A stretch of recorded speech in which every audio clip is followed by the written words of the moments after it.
force et la joie. Le nom de Dieu le Père, le Fils et le Saint-Esprit, abreuve vos vies dès maintenant et à toujours, par Jésus-Christ, notre seul Seigneur et Sauveur. Amen. Invoquons le Seigneur notre Dieu.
Exploité comme si j'étais sans droit. Par son âpreté au gain, il blesse mon corps maternel. Il le dépouille et le viole, ce corps sans lequel aucune créature terrestre ne peut vivre. Ce corps qui est la demeure d'innombrables créatures vulnérables. Écoutez les plaintes d'un habitant de la terre. Je suis l'un des enfants de la terre, de ceux qui lui sont le plus proches. Le cœur des peuples autochtones saigne lorsqu'on détruit la terre. Quand on massacre les forêts pour le seul profit, quand on entreprend des projets géants, on disloque notre vie. On porte un coup mortel à nos liens de parenté avec la nature. On nous vole les arbres qui nous font vivre. L'humus qui couvre les montagnes est alors emporté par les eaux et les enfants de la terre sont les premiers à en pâtir. Écoutez la réplique d'une femme. Et tous ceux et celles qui ont perdu le contact avec la vie de la terre, comment pourraient-ils partager avec leurs semblables l'abondance de ces richesses?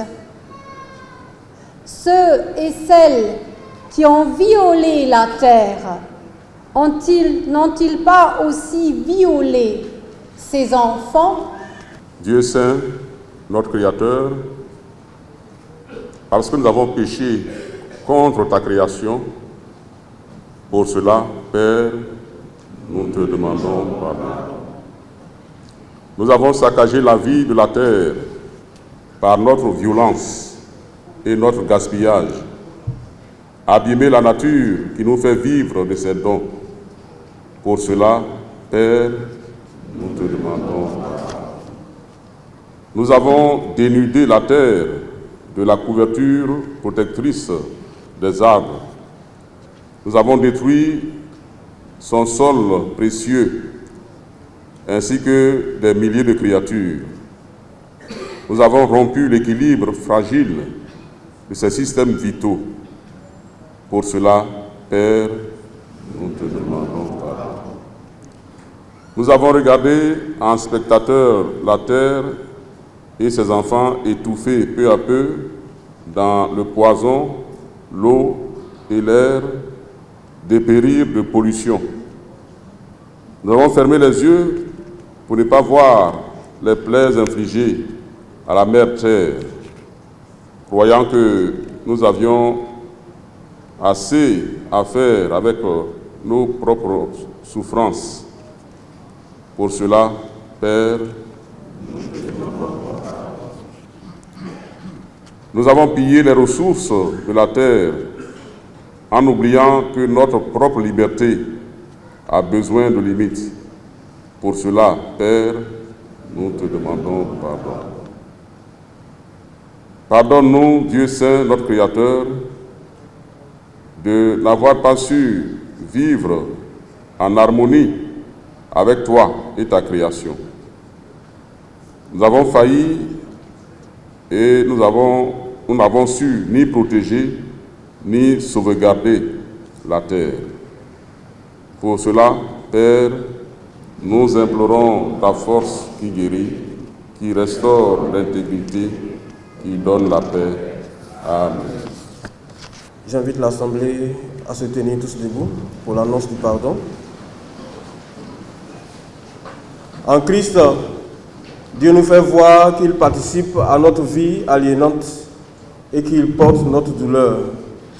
Que sa main bienfaisante, que sa croix soit notre espérance. En lui, nous avons maintenant le pardon de nos péchés. Amen. Amen. Pardonnez, nous allons chanter à la gloire de l'Éternel avec la chorale liturgique. Le Vénité. Amen.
terre. La terre était informe et vide, et il y avait des ténèbres à la surface de l'abîme, et l'Esprit de Dieu se mouvait au-dessus des eaux. Dieu dit que la lumière soit, et la lumière fut. Dieu vit que la lumière était bonne, et Dieu sépara la lumière d'avec les ténèbres. Dieu appela la lumière jour, et il appela les ténèbres nuit. Ainsi, il y eut un soir et il y eut un matin. Ce fut le premier jour. Dieu dit qu'il y ait une étendue entre les eaux et qu'elle sépare les eaux d'avec les eaux. Et Dieu fit l'étendue et il sépara les eaux qui sont au-dessous de l'étendue d'avec les eaux qui sont au-dessus de l'étendue. Et cela fut ainsi. Dieu appela l'étendue ciel. Ainsi, il y eut un soir et il y eut un matin. Ce fut le second jour. Dieu dit que les eaux qui sont au-dessous du ciel se rassemblent en un seul lieu et que le sec paraisse. Cela fut ainsi. Dieu appela le sec terre et il appela l'amas des eaux mer. Dieu vit que cela était bon. Puis Dieu dit que la terre produise de la verdure, de l'herbe portant de la semence, des arbres fruitiers, donnant du fruit selon leurs espèces et ayant en eux leur semence sur la terre. Et cela fut ainsi. La terre produisit de la verdure, de l'herbe portant de la semence, selon son espèce, et des arbres donnant du fruit, et ayant en eux leur semence selon leur espèce. Dieu vit que cela était bon. Verset 13. Ainsi, il y eut un soir et il y eut un matin. Ce fut le troisième jour. Dieu dit qu'il y ait des luminaires dans l'étendue du ciel et que ce soit des signes pour marquer les époques, les jours et les années, et qu'ils servent de luminaires dans l'étendue du ciel pour éclairer la terre.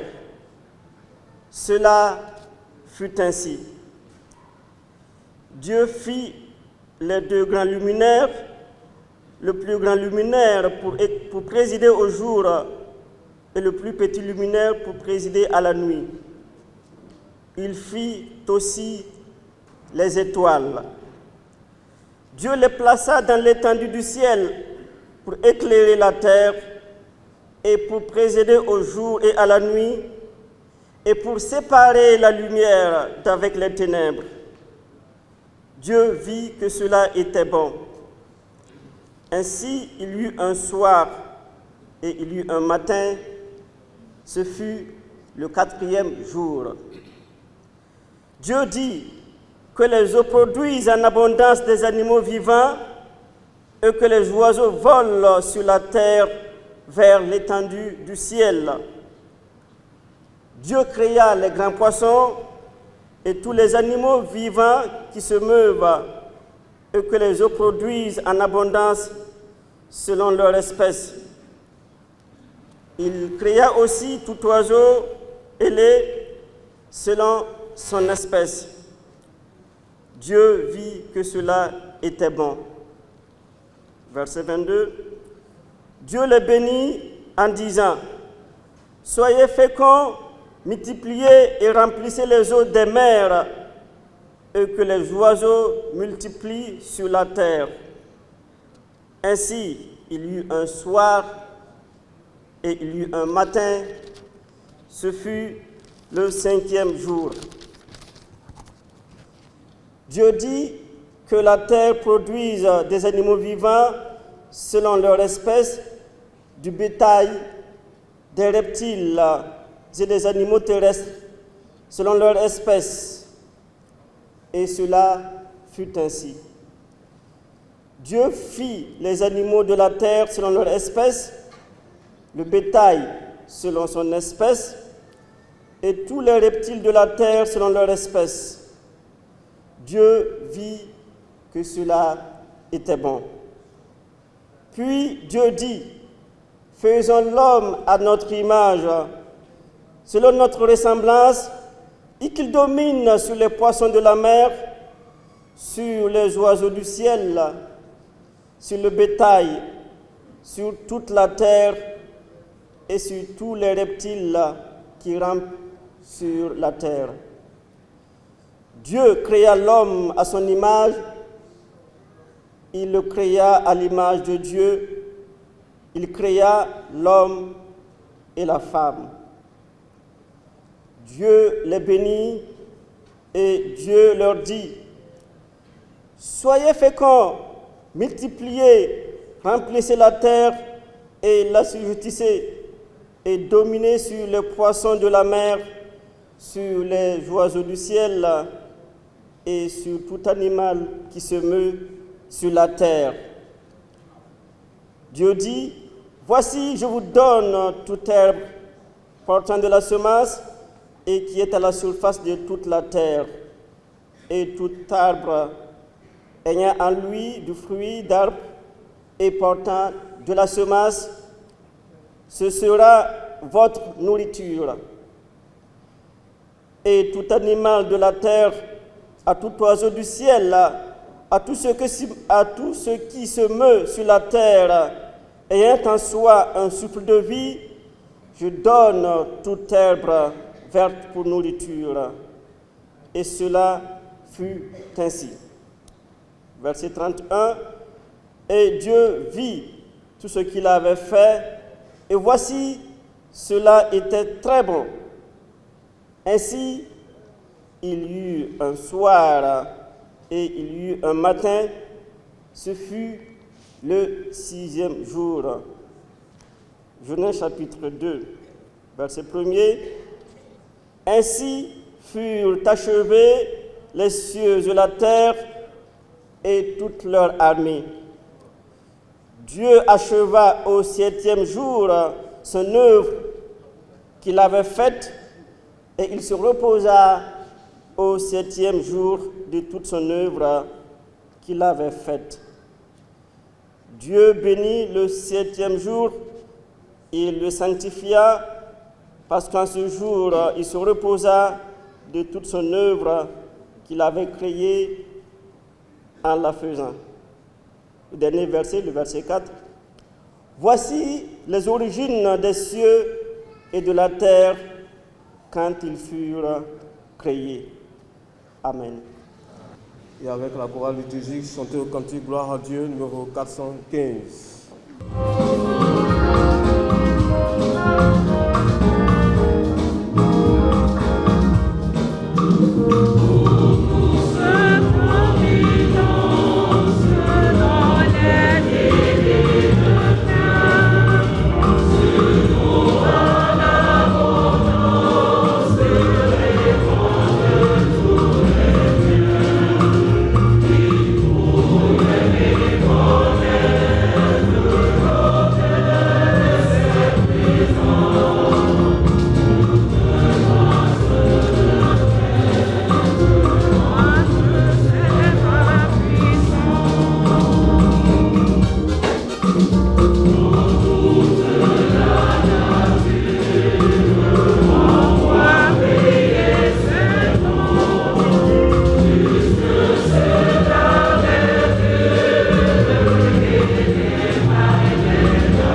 comme nous lisons toujours la Bible dans un contexte, nous voulons aussi faire une mise à jour de notre compréhension du récit de la création à partir de notre contexte de changement climatique, de crise climatique, selon les appellations.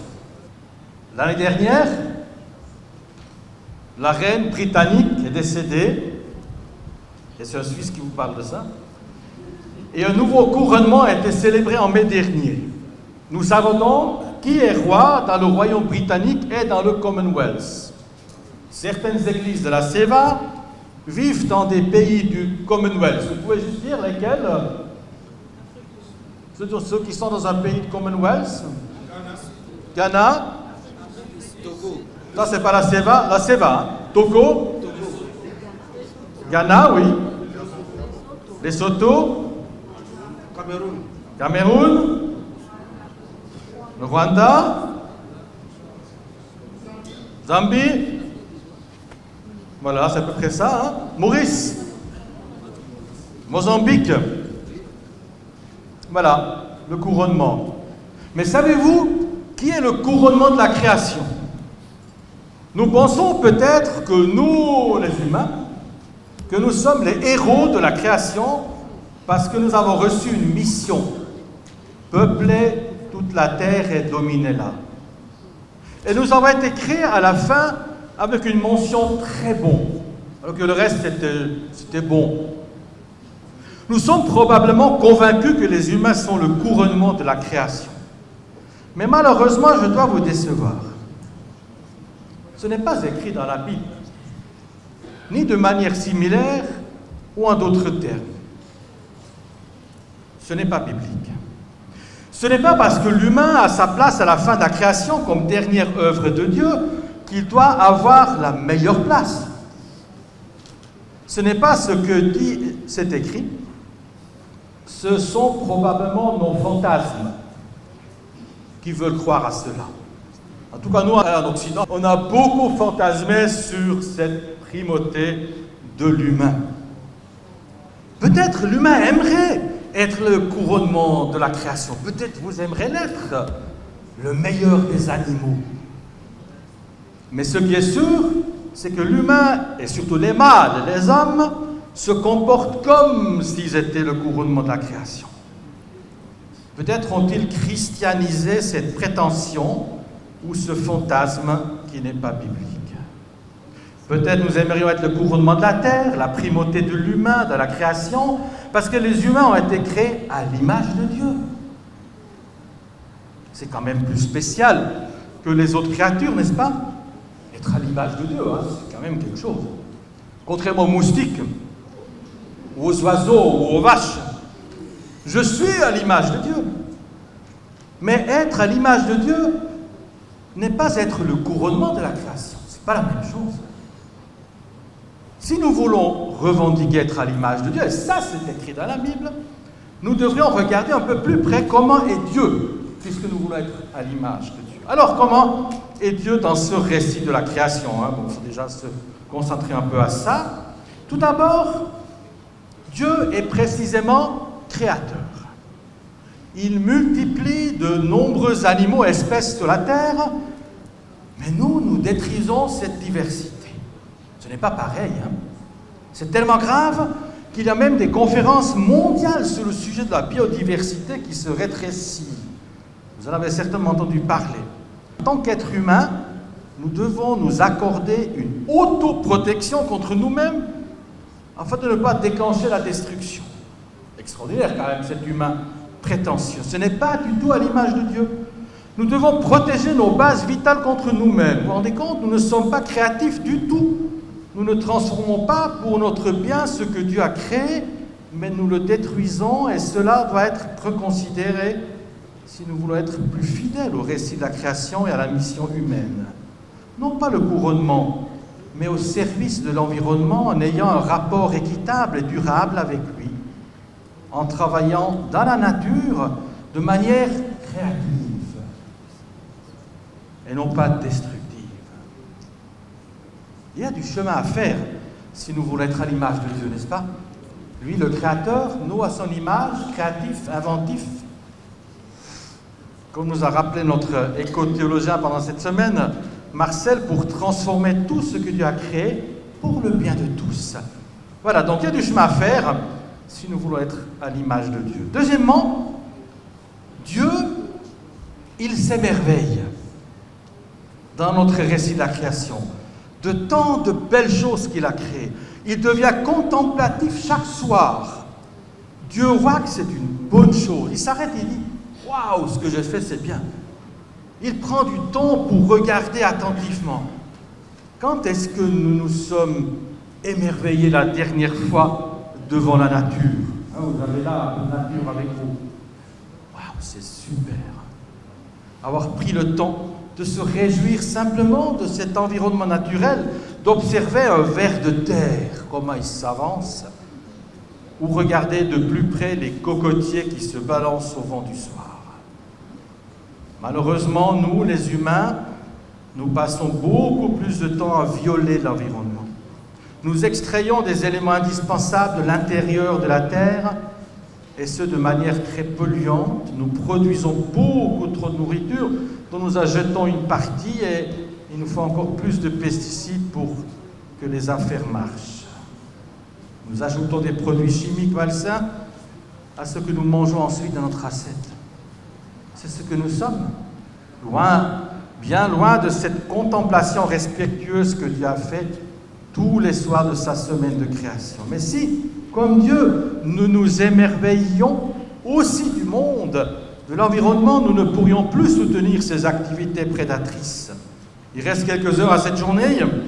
Essayez de prendre 3 minutes devant la création, tout à l'heure, cet après-midi, et regardez seulement, en disant « C'est bon, c'est un cadeau de Dieu ». Il y a du chemin à faire si nous voulons être à l'image de Dieu. Être à l'image de Dieu, troisièmement, Dieu est relation dans ce récit de création. Une relation d'attention. Il veille à ce que toutes les créatures aient des graines pour se développer, du soleil et des étoiles pour croître et assez de nourriture pour tous. Il crée de l'espace, sépare des choses, afin que tout peut trouver une place. C'est ainsi que ça devrait être. Mais nous, les humains, avons fait de la création de Dieu un monde effrayant, dans lequel la guerre et l'exploitation, la colonisation et les humiliations ont beaucoup de place.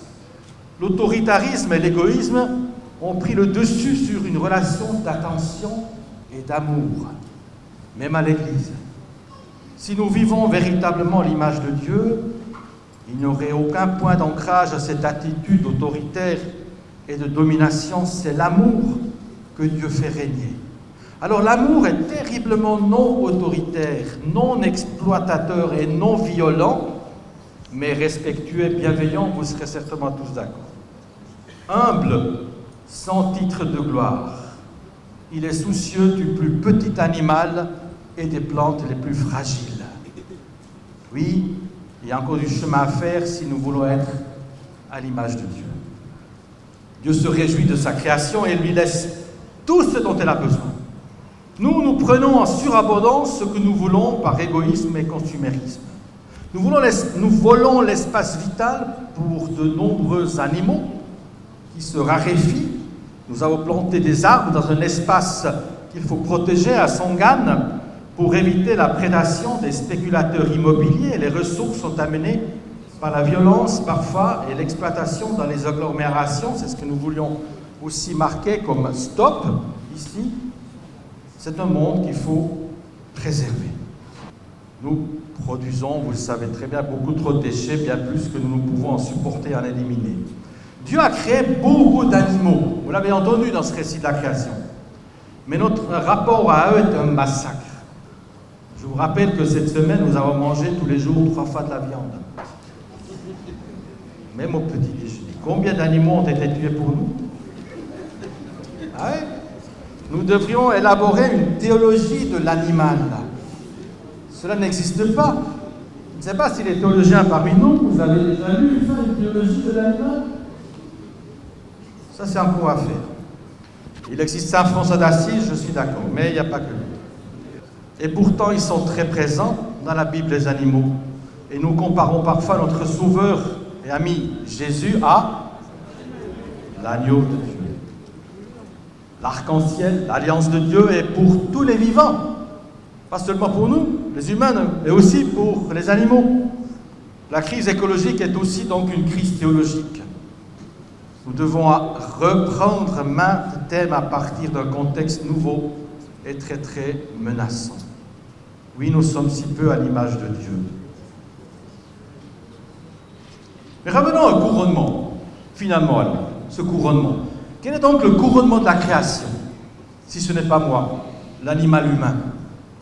Car il existe bel et bien un couronnement, une sorte de pointe dans ce récit, un point culminant dans le récit de la création, mais peut-être pas là où nous pensons. Alors, quel serait ce point culminant de la création, si ce n'est pas nous? Grande déception du jour. C'est aujourd'hui. C'est le repos. Le repos que le récit de la création appelle Shabbat ou Sabbat. À la fin de la création, il y a le repos comme culmination. Dieu se repose et le sabbat qui est aussi lié à la paix, à la pacification et au ralentissement. C'est ce qu'a souligné avec force et de manière convaincante un très grand théologien que je peux juste citer là. Le couronnement de la création n'est pas l'homme, mais le sabbat, dit-il aussi. Dieu a couronné toute sa création en créant le sabbat et en se reposant. Les lois du sabbat sont instituées pour assurer l'avenir du pays. Tous les 7 ans, la terre doit rester inoccupée afin que le pays célèbre son grand sabbat pour l'Éternel. C'est la religion de la terre et on ne l'abandonne pas impunément. C'est ce que nous avons fait. Nous avons aujourd'hui besoin d'un sabbat pour la terre, dit-il, un sabbat pour la mer et un sabbat pour l'air, afin que la terre redevienne fertile, que la vie dans la mer se rétablisse et que l'air redevienne pur. Voilà.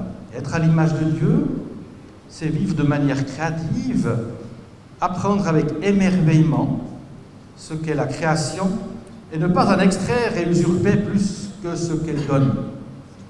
Donc vivre de manière durable en ayant conscience de l'interconnexion totale de tout ce qui vit.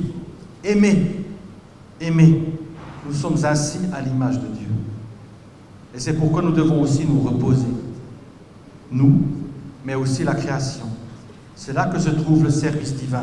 C'est là que se trouve le couronnement, le shalom éternel, la paix. Voilà le couronnement, l'apaisement, le répit, le repos pour toute la création, le jachère.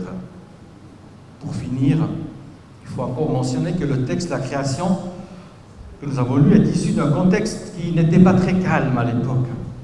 Car ce récit de la création a été formulé dans un monde qui était plutôt en turbulence. L'environnement des auteurs de notre récit dans Genèse 1 vient probablement de l'exil en Babylonie, 600 ans avant Jésus-Christ. Les Israélites ont été déportés et vivaient dans une situation de diaspora. Bien qu'ils soient installés en Babylonie, ils ne sont pas chez eux, ils ne sont pas heureux. Et ils étaient également au courant de la destruction de leur temple à Jérusalem et de la fin du royaume de Dieu. C'était donc un peu la catastrophe pour eux. Une période de déchirement, peut-être de désillusion aussi, de déception. Avec ces mots, tout au début, la terre était désertée vide, tohu vabohu. La Bible présente à ses lecteurs les ravages laissés par les troupes babyloniennes de Jérusalem. Une destruction, une désolation de Jérusalem. Un peu comme aujourd'hui. Le monde industriel qui promettait en fait richesse et prospérité est mis en accusation et nous mène un peu vers notre perte. La consommation génère un lourd fardeau à la création qui suffoque. Il ne faut pas continuer ainsi. Il faut faire un demi-tour, faire de l'industrie autrement et construire la société sur une autre prospérité, probablement peut-être plus mystique et non pas plastique. Je fais même de la poésie maintenant. Une prospérité de la générosité. Une prospérité de la générosité. Ça me rappelle un peu les finances pour les amis de la Séva. Une prospérité de l'amitié. Un monde en miettes que regarde les Israélites en composant ce récit de création, rempli de paix est d'un vivre en harmonie entre tout le créé, une utopie d'avenir, non du passé, un rêve comme cela pourrait être. En cela, le récit de la création n'est pas au début. C'est rien, personne n'y était là-bas. Mais c'est une vision, comment ça pourrait ou devrait être selon la volonté de Dieu. La théologie biblique de la création est une lutte pour une autre vision de la vie, un récit qui offre une perspective face à la violence destructrice. C'est une autre histoire que nous voulons créer dans l'Église aujourd'hui et demain, et avec toutes les bonnes volontés. Pas celle du début, mais un récit qui raconte l'avenir, là où il faut aller. Le texte de la création est un chant de protestation, une critique prophétique. Ce que je veux dire lorsque nous voulons rafraîchir notre approche de Genèse 1, une mise à jour, ce n'est pas une vision romantique du début, de ces tableaux paradisiaques. Il ne s'agit pas du début dans le récit, mais comme le monde est devenu monde, mais comme un monde bon et juste pour être possible. Avec au milieu de cette création des humains forgés à l'image de Dieu, à sa ressemblance. Ce monde serait alors le monde voulu par Dieu. Les textes de la création sont une littérature de résistance. Si nous avions beaucoup plus de temps, nous pourrions nous aussi composer aujourd'hui un récit de création à partir de notre contexte. Comment nous écririons ça? Comment nous aimerions que ce soit dans 10 ans, dans 20 ans? Un monde plus harmonieux, nourri par ce récit de la création et par l'écosystème massivement perturbé dans lequel nous essayons de survivre aujourd'hui, et d'écrire une vision d'avenir de la création. Les textes bibliques sur la création tentent de contribuer donc à façonner le présent, un monde favorable à la vie, animé de l'Esprit de Dieu, de justice, où chaque chose a sa place. Les ténèbres doivent céder à la place à la lumière, les puissances de mort seront vaincues, le monde deviendra un lieu d'habitation et de vie et d'amour. Et les humains, enfin, seront à l'image de Dieu, ils seront super créatifs, ils seront aussi contemplatifs, ils seront aussi animés par l'amour de Dieu relationnel. Soyons des humains créatifs, contemplatifs, relationnels. Peut-être, je n'ai pas beaucoup évoqué Jésus-Christ, vous allez me dire, c'est pas, voilà, manque du temps. Mais si vous regardez sa vie, justement, aussi sa vie est à l'image de Dieu. Il a su tout le temps créer, tisser des liens, recréer, réconcilier, mettre debout les tordus bénis, les paumés, soutenir les exclus, guérir les malades. Il n'a pas pleuré sur le sort des gens, mais il a été à l'œuvre avec eux, partagé pour agir. Puis il a pris du temps pour regarder, pour se retirer aussi, afin de ne pas être mangé par l'activisme. Et finalement, il est relation, il est don de soi, don de vie, amour en action, il est l'humain à l'image de Dieu. Crions au monde qu'un autre mode de vie est souhaitable. Redéployons le récit de la création, notre défi aujourd'hui, et vivons aussi de ce sabbat de Dieu, du répit, de la contemplation, de vivre autrement le temps et les relations avec l'environnement. Voilà, ça suffira. Amen. Nous sommes partenaires avec Dieu. Nous vivons dans le monde qui lui appartient. Nous sommes gestionnaires de la création par la grâce de Jésus-Christ. Nous nous rendons compte de l'œuvre de la création. Nous sommes d'accord avec le Saint-Esprit qui nous donne la mesure de la responsabilité. Nous devons le renouvellement de l'intelligence. Dieu le Père, le Fils et le Saint-Esprit nous fait confiance pour rendre à la création tout entière ce que nous espérons avec foi de son royaume lorsque nous entrerons dans son règne. Nous nous efforcerons de rendre à la création ce qu'elle devrait être pour nous-mêmes, aujourd'hui et pour nos progénitures, un arbre de vie, de bien-être et de paix. Nous le croyons. Amen.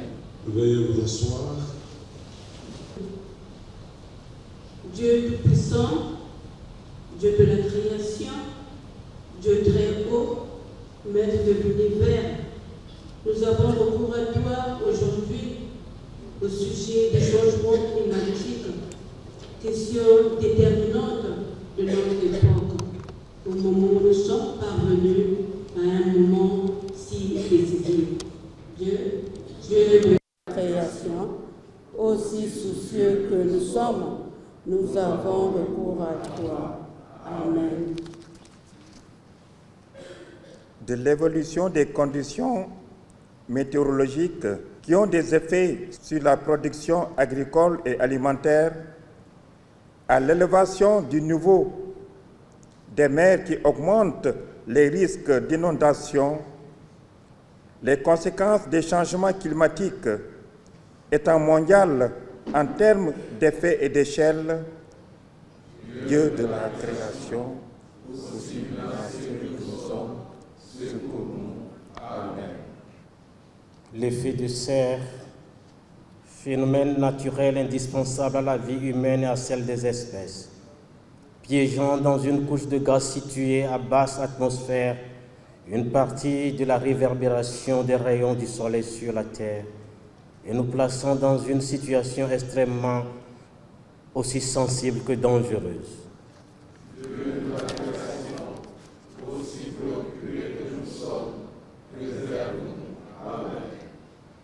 Après plus d'un siècle et demi d'industrialisation, notamment la déforestation et l'agriculture à grande échelle, les quantités de gaz à effet de serre présentes dans l'atmosphère étant parvenues à des niveaux jamais atteints en 3 millions d'années. Dieu de la création,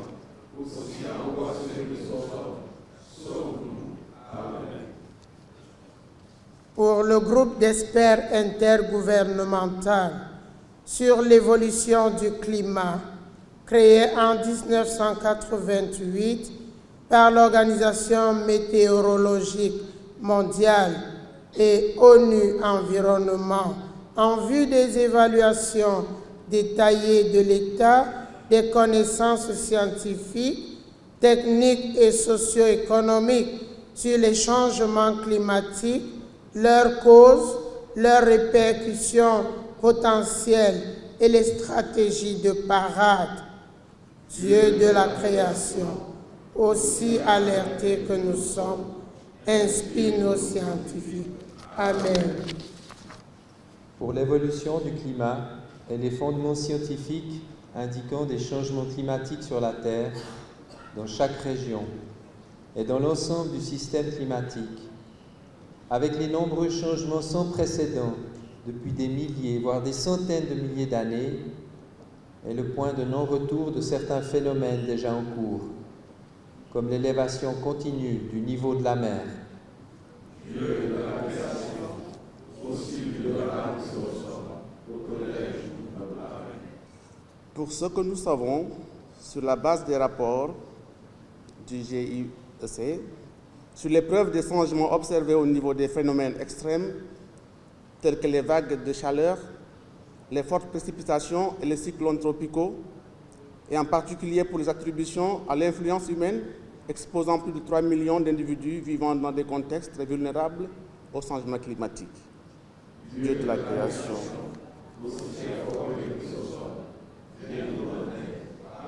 Amen.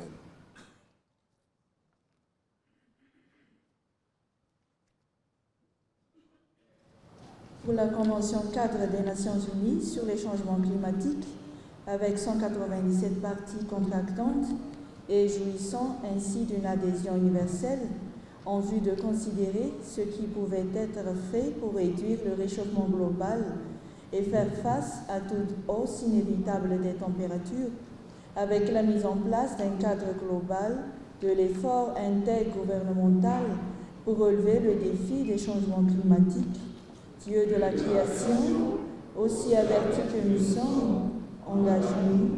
Amen. pour le protocole de Kyoto adopté au Japon le 11 décembre 1997, posant une limite aux grandes économies mondiales sur le rejet total des émissions de gaz à effet de serre, dont la conclusion s'est terminée en 2020. Dieu de la création, aussi éclairé que nous sommes, rends-nous conscients de ce qui peut être fait. Amen. Pour l'accord de Paris, ouvert à la signature le 22 avril 2016 et entré en vigueur le 4 novembre 2016, qualifié d'historique en ce qu'il rassemble tous les signataires autour d'efforts ambitieux de lutte contre les changements climatiques. Dieu de la création, aussi engagés que nous sommes, libère-nous et sauve-nous du péril.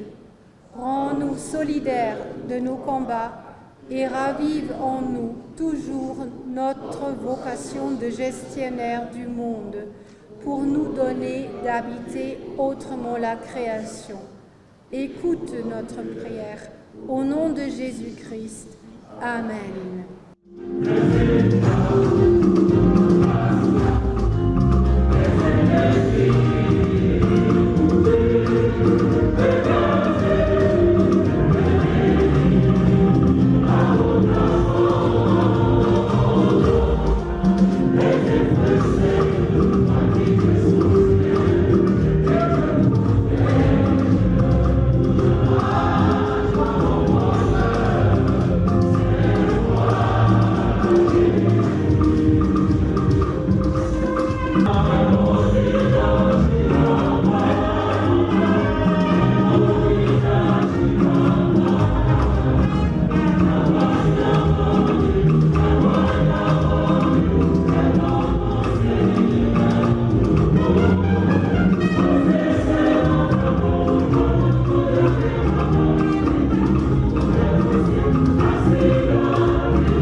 Honneur et gloire soient rendus à notre Dieu, Père, Fils et Saint-Esprit.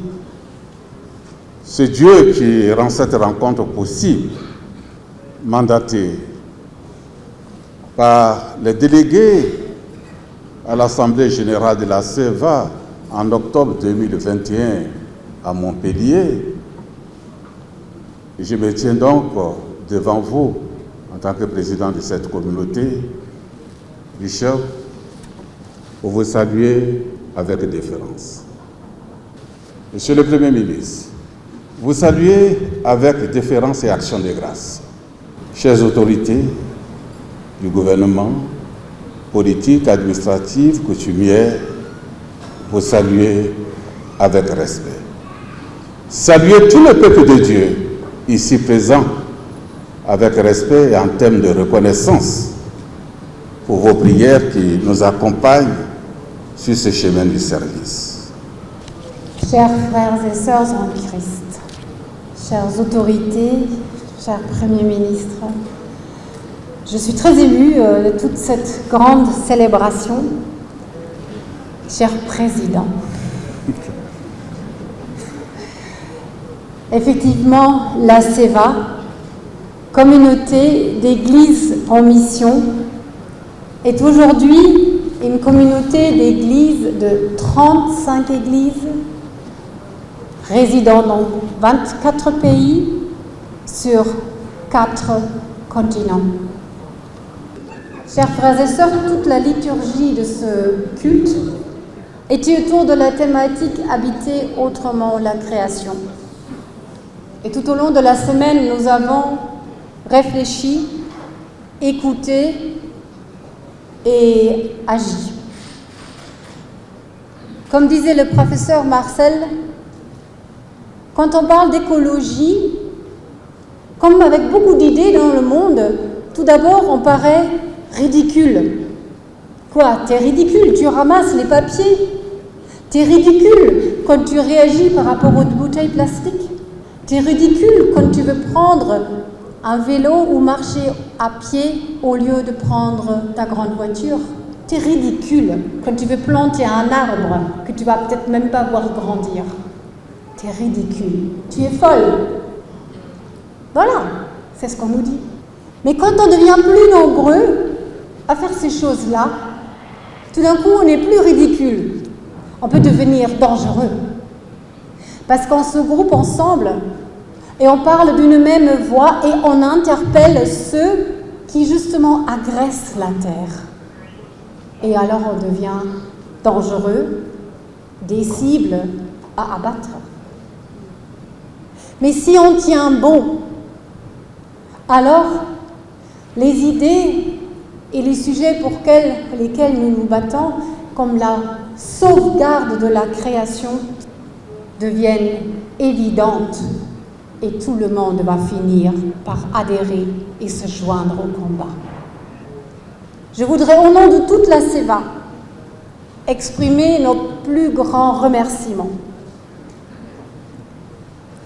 D'abord, à la paroisse Ebenezer, qui nous a accueillis en premier, à Jacquesville, avec sa pasteur Suzanne, pour le culte d'ouverture et pour tout l'accueil qu'ils nous ont réservé, pour la magnifique soirée de chorale et de repas qu'ils nous ont offert dans leur lieu jeudi soir, et toutes les chorales qui sont venues pour nous faire connaître votre culture, vos langues, vos danses. Je voudrais remercier la paroisse de Jubilé, d'ici, qui aujourd'hui nous accueille et nous fait une place dans ce grand culte solennel.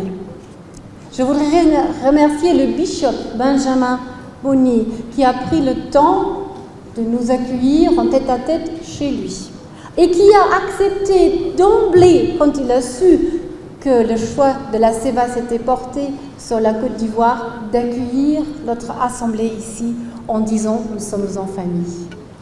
Je voudrais remercier vraiment toute votre Église pour l'accueil, l'organisation, tout ce que vous avez mis en œuvre pour que nous soyons à l'aise et accueillis comme des membres de la famille. Toute notre gratitude va vers vous. Merci. Pour terminer, je vous propose d'écouter le communiqué final qui a été rédigé par l'Assemblée générale de la CEVA et qui sera adressé à toutes les églises de la CEVA. Proverbe 24. De même, connais la sagesse pour le bien de ton âme. Si tu la trouves, il y a un avenir et ton espérance ne pourra pas être brisée. La COP 21 a dynamisé la mobilisation des chrétiens sensibles aux questions environnementales et initié une démarche qui s'est exprimée notamment par la mise en place de la publication de la brochure « Habiter autrement la création ».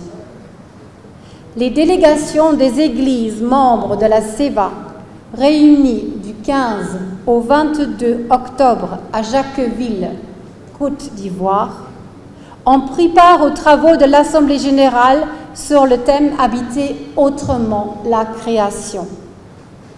La réflexion a été centrée sur l'engagement propre des églises pour l'instauration d'une action commune. Les débats et temps d'échange ont mis en exergue une réelle prise de conscience du respect de l'environnement et de l'urgence de la justice climatique. Les méditations et les interventions de témoins de tous horizons ont porté les fruits de projets concrets.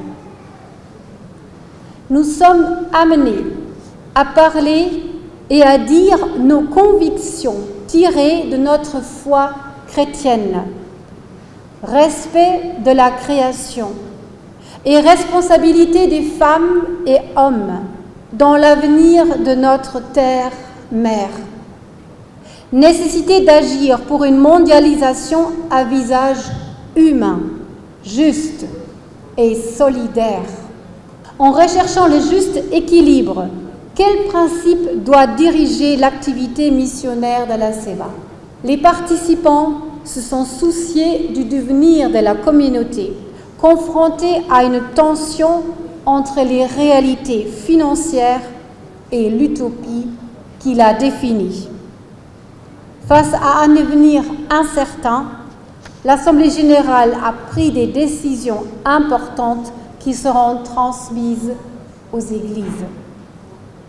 La prochaine Assemblée générale se tiendra en Italie, accueillie par l'Église vaudoise du 6 au 13 octobre 2025. Je vous remercie pour votre attention. Je voudrais vous féliciter, Monsieur le Président de la CEVA,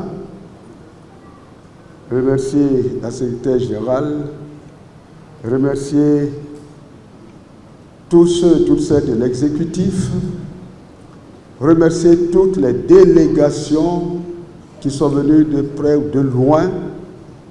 Merci pour tout ce que vous faites au nom de nos églises. Et merci pour toutes les interpellations. Les réunions sur l'environnement, il y en a eu, il y en a eu, il y en a, il y en aura, elles se multiplieront.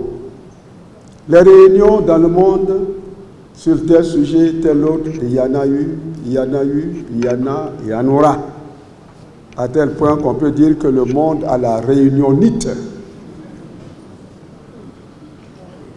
Il nous appartient à tous, à quelque niveau que ce soit, de transcrire dans les actes les résolutions des sommets, les résolutions des AG.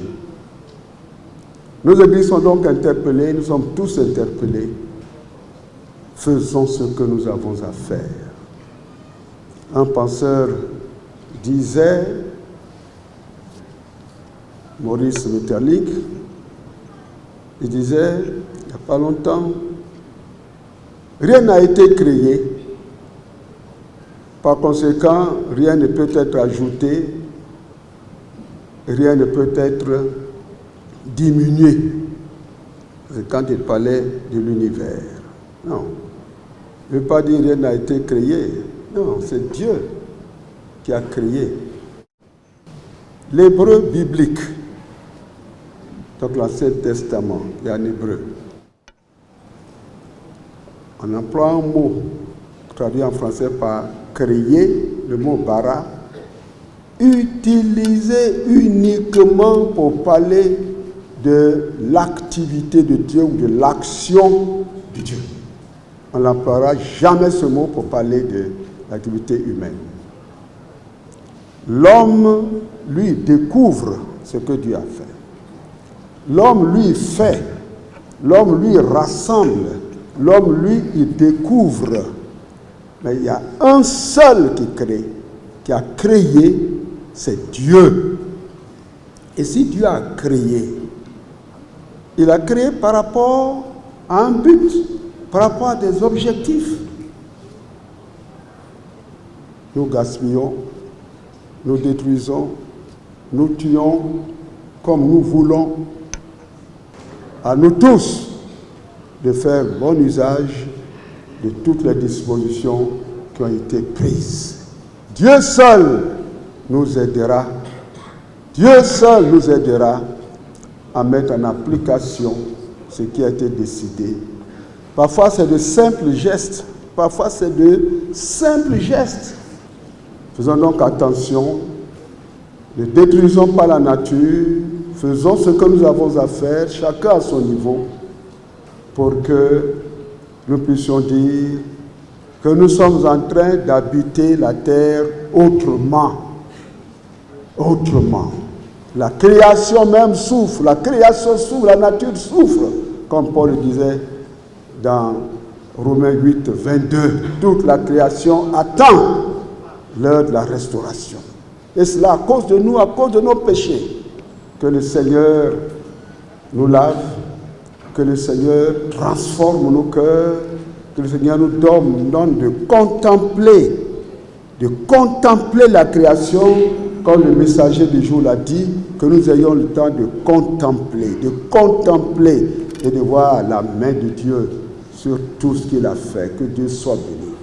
Ceci dit, pour l'avancement de l'œuvre de Dieu dans le monde, pour l'amélioration des conditions de vie des humains que nous sommes et des animaux et de tout ce qui vit et de toute la création dans le Seigneur, je déclare close la 12e Assemblée Générale de la SEVA.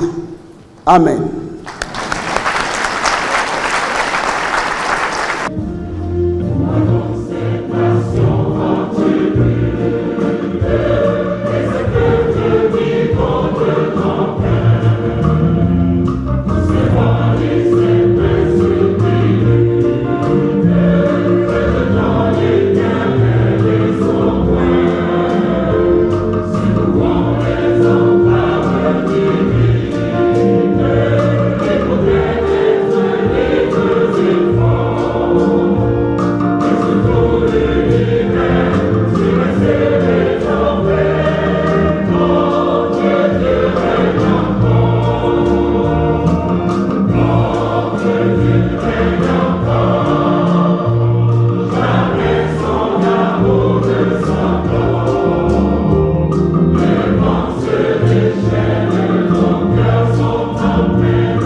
Que le Seigneur vous retourne chez vous dans sa paix, dans sa grâce, dans sa toute-puissance. Qu'il bénisse vos familles, qu'il bénisse vos églises, qu'il bénisse vos pays. Et vous tous, frères et sœurs, de la foi qui nous est commune en Jésus-Christ, allez en paix. Et que le Dieu de paix, le Dieu de grâce, le Dieu d'amour, qui a créé le monde, et qui demain nous demandera des comptes, comme dit la parole de Dieu, qu'il vous garde, qu'il vous soutienne, qu'il vous accorde toutes les grâces dont vous avez besoin. Allez en paix au nom de Jésus-Christ. Amen.